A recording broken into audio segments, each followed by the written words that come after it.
And we're joined here by Dave DeBoer, Fire Marshal with West Bloomfield Fire Department. Thanks for joining us today. Anytime. Glad to be here. So we're talking all about grill safety. Now, I'll admit, I'm out there in the snow boots and shorts and a t-shirt still during the winter, but somebody might be firing this off just starting off the season. Yeah. So what are some of the basics somebody needs to keep an eye out for when they're just kicking things off? Yeah, there's some quick safety things that we can do to check our grill over, make sure that the winter weather hasn't done something to it. We know the winter weather is brutal to us here in Michigan, so we want to run through them. So yeah, let's do that. We'll look at the grill here. You want to have your lid open whenever you start your grill, but before you get that grill started up, let's look at hoses and things and connections. You can buy a thing called leak detect, which is a liquid that'll blow bubbles on all those connections if there's a little leak or something. Or you can just make up some soapy water and spray it on there. It'll do the same thing. But you can buy it at a hardware store or an RV store. But then go through the grill and look at all the maintenance features. Look at the tank. Make sure the tank's in good shape. Don't judge us by our grill. We promise we're cleaning it. So check these connections. Make sure it's all tight. This is a little bit loose, so it might need to be tightened a little bit. Make those checks on there.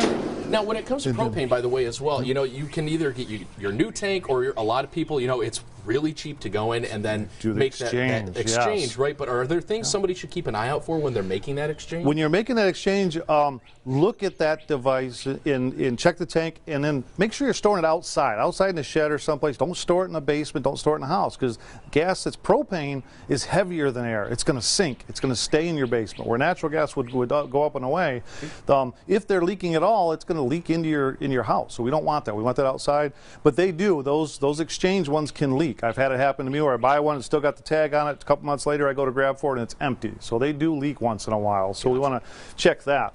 We also want to look at the grills. One place that people don't look is right down here in the burn tubes. Take these couple pieces off.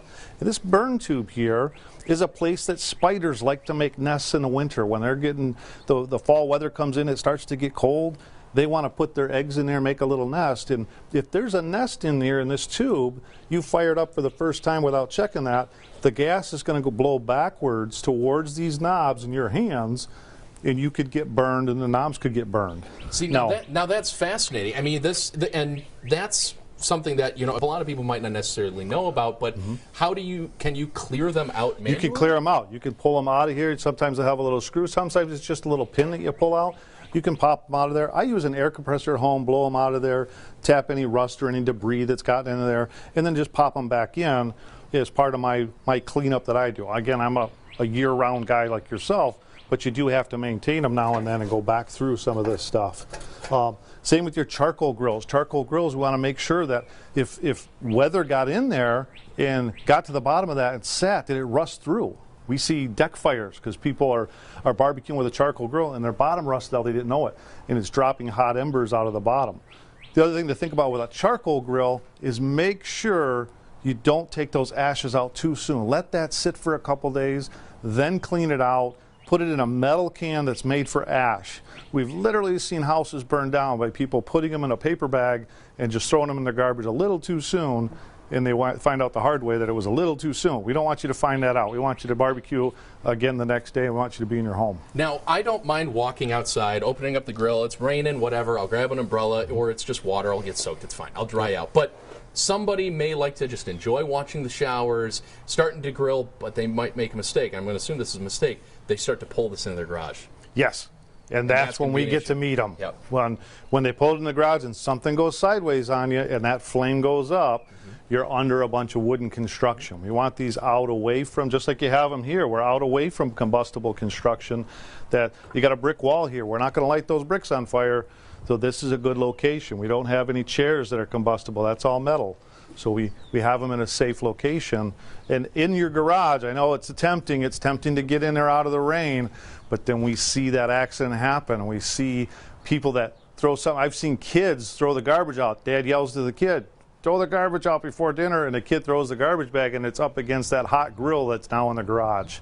So then you meet us. And also, it doesn't matter what it is you're grilling, doesn't matter what it is you're using, you're still giving off carbon monoxide. Carbon monoxide, yep, good point. And we see carbon monoxide poisonings when anything that is burning combustible liquids or gases, it's going to give off carbon monoxide, and we see it get into the houses. It doesn't take much, a few minutes of running this. People run in their car, even when they're running their car with the garage door open, we see if the wind's going the right direction, it can push those gases into the house. The next thing you know, you got people in trouble. And that was going to be my next question. Even with the garage door open, still not safe. Yes, and especially with summertime, you're talking about bad weather. Weather's coming, we have storms, we see it every time there's a storm. Somebody puts a generator in a garage. And we've seen it. We hear people say, well, I left the door open a little bit and I left the window open. That's not enough. Never, ever bring anything that burns gas, or don't bring it in your house. We've seen it hurt people. We've seen it hurt families. And tragically, we've seen it kill people. And it's totally preventable. And that actually leads me, we've only got a little bit of time left, but I want to ask you, they've got the smoke detectors in their house, but you need a carbon monoxide detector too. Where should they put that in their house? So good question. We should have one on every floor, that's for sure. But we see a lot of people put them down by the furnace because the furnace is what's going to give off that gas. But where you want it is where it's going to wake you up. Because if you're asleep and the gases start to rise, you want it where you can hear it and it's going to wake you up. So I always recommend having one in the bedroom where you're sleeping that you can hear it. It's going to alert you and you can get out in time and then call 911. And smoke rises, so do you put it in the same spot? Do you put it on the ceiling or do you put it on the wall? Well, carbon monoxide mixes with it. So a lot of carbon monoxide detectors will plug right into your wall, so they can plug right into an outlet. There are some now that are both carbon monoxide and they can detect combustible gases. So if you're in a house with natural gas, you put it up high on the wall. If you're in a home with propane, you put it down low. And that can detect those gases if there is a leak. Awesome. Marshal DeBoer, thank you very much for stopping by with us today. Play it safe and save me a burger. But for now, we're going to send it back to you guys in the studio. All right. All good things to keep in mind Memorial Day weekend and throughout the summer. Thanks, Ahmed.